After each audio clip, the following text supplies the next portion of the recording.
বন্ধুরা এখন ভেটকি মাছের কাটিং চলছে, প্রদীপটা কাটছে পাতুরি বানানোর জন্য। দেখুন আপনাদের সামনে তুলে ধরতে পারছি কীভাবে মাছটা কাটছে, পুরোটা ভিডিওটার সঙ্গে থাকুন। পুরো ভেটকি মাছটা কেটে ওর কাটা থেকে শুরু করে উপরের চামড়া সব কাট করে দিয়ে শুধু সলিড, এই যে এরকম সলিড মাছটা থাকবে। দেখুন এটাকে আবার 50 গ্রামের পিস করা হবে। দেখুন প্রদীপটা কাটছে। প্রদীপটা হচ্ছে বনগাঁয় যত রকম ভেটকি মাছ কাটিং থাকে, যত অনুষ্ঠান সব প্রদীপটাই কাটে। দেখুন কীভাবে কাটাটা বের করে দিচ্ছে, শুধু সেটা দেখতে থাকুন। দেখুন দেখুন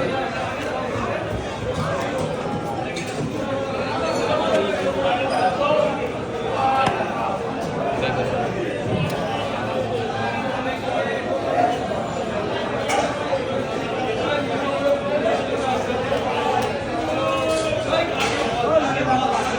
বনগাঁ নিউ মার্কেট, নিউ মা মনসা ফিশ, 12 মাস ইলিশ পাওয়া যায় সামনে। এই দেখুন, দেখেছেন কত সুন্দর করে তুলে দিল। দেখুন তেলটা, তেল দেখুন সুন্দর তেল। আর এই হচ্ছে কঙ্কাল মাছের, এই কঙ্কালও মানুষ খেয়ে নেয়।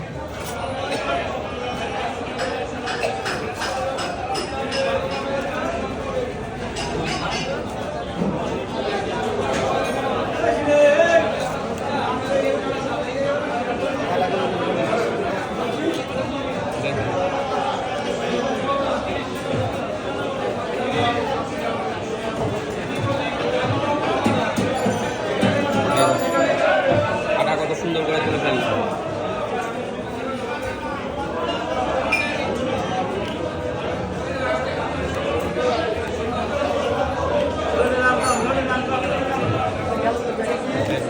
এই কাঁটাটা তুলে ফেললো, তারপরে এই পিছনের যে চামড়াটা আছে ওটা তুলে দিলে ঠিক মাছটা এরকম হবে। দেখুন একদম সলিড, এবং এটাকে 50 গ্রামের পিস করা হবে। এই পিস দিয়ে হবে পাতুরি। এই আরও ভেটকি আছে, এগুলো কাটিং চলছে। ওকে, ভিডিওটা ভালো লাগবে অবশ্যই লাইক কমেন্ট শেয়ার চাই। এটা হচ্ছে বনগাঁ নিউ মার্কেট, একবার আপনাদের দেখাতে পাচ্ছি। দেখুন